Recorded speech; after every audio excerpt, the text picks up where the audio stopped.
We must all learn the measure of our own strength. Otherwise, we exhaust ourselves striving for that which we can never gain. Hello and welcome to Liam's Lyceum. I'm your host Liam, aka Himvar, and today I'll be doing a spoiler-free review of Kate Elliott's Prince of Dogs. Prince of Dogs is a 1998 novel by Kate Elliott, and Book 2 in The Crown of Stars, Book 1 being King's Dragon, which I have previously reviewed. This is, of course, a 7-book epic fantasy series. While the first book was a reread for me, I had only read the prologue of this one and never further. But I'm glad now that I did, because I can just say right now that I enjoyed this one more than the first book. And since I enjoyed the first book, that's good, right? Though I didn't enjoy it much more. It's still good. This one starts in the newly conquered city of Ghent. Anna and Matthias are young protagonists that begin the story trying to survive amongst the Ica. The savagery is immediate. Children in a terrible reality faced with death, starvation, and slavery. It's not very pleasant. Shortly comes up Prince Sanglant, who survived the attack on the city, though everyone thinks he's dead. He is chained like the ferocious dogs of the Ica and was named Prince of Dogs at the end of Book 1, and so, well, you can kind of guess what this book's about a little bit. It also turns out Sibella is going to continue her political machinations and war, even though her defeat at the end of the last book against Henry was quite a setback. And then Leoth continues as an eagle and in learning magic. Elaine becomes adjusted to being Count Lavestein's heir while desiring peace, but having made a promise to the Lady of Battles, it's kind of a complicated situation for him. And then we have fifth son of Bloodheart, also gets some attention as he deals with his father and humans, and it's interesting getting to learn more about the Ica through this. And then it seems like Hugh is gone, but are we actually that lucky? There is a Latin equivalent in this story, and there's an old Roman Empire. They're not called those, of course. And Elliott does look at language some, and there's conversations on, even like cases, for example, like nominative and genitive, yada yada. I imagine that's boring for most readers. A chunk of the story takes place 6 months after the first book, and it ends a year after that, essentially. But or after the first book, sorry. And they have a version of All Saints Day with the pagan origins like ours. See Halloween.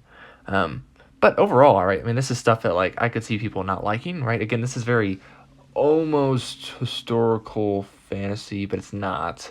And I think it works really well, actually, for what has been changed. Makes it seem heavily inspired by medieval Europe. I think works. So, in those scenes, I think that people might find annoying or boring. I did not. So, and then there's the theme of violence. It's really apt, and I think it works well generally, right, in fantasy series, which tend to be violent.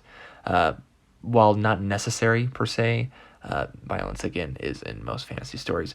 But not everyone can find it in them to hurt another, whether they're human or not, right, or whether they're hurting another human or not.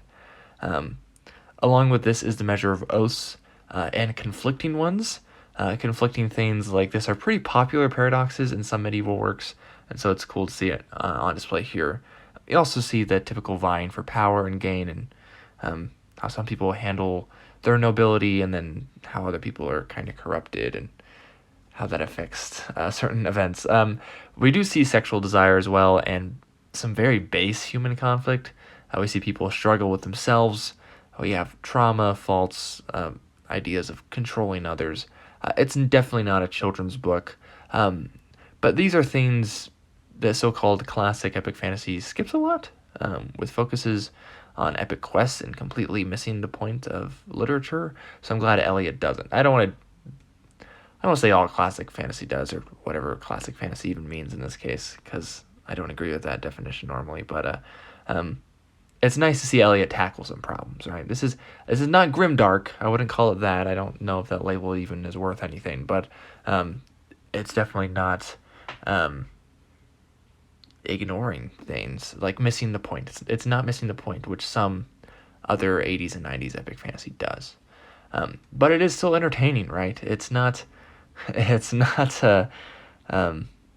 just all sad and bad. even if it is dark. It doesn't lack. There's not a lack of purpose, and there's definitely hope, right, which is nice. And so, yeah, again, doesn't definitely deserve whatever that denotation of grimdark would be.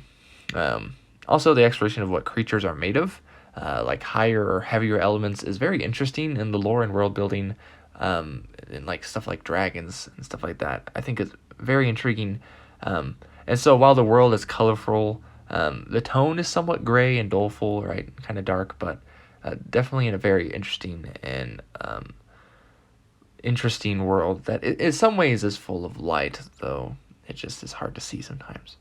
But we do get much more of the Ica in this one, and Ghent is not just going to be abandoned, right? It kind of seemed like that was the end, but maybe not at the end of the first book. Bloodheart takes a role over Sabella as the antagonist in this one, and it is an exciting novel with more going on than we had in the first book, but in many ways very similar to the first book, and definitely a sequel to the first book. I believe the series was supposed to be much shorter than it ended up being, so maybe the conflict was supposed to end shortly after this. I don't know. I know the third book is considerably longer than the first two. But again, Elliott delivers an in-depth world cloaked with, I guess I'll just call it grayness, right? Whatever that means for characters and for the events. It's definitely a more satisfying conclusion, I feel like, than book one had. And I guess you could stop here, which is kind of atypical for a second book in a series to have a more satisfying conclusion. That's normally where they get even darker. But things are not over yet. In fact, they seem to be getting just started. So I'm excited to continue here shortly with book 3, and then I have to find copies of the later books. But anyways, I enjoyed it. Liam from Liam's Lyceum. I'll catch you next time.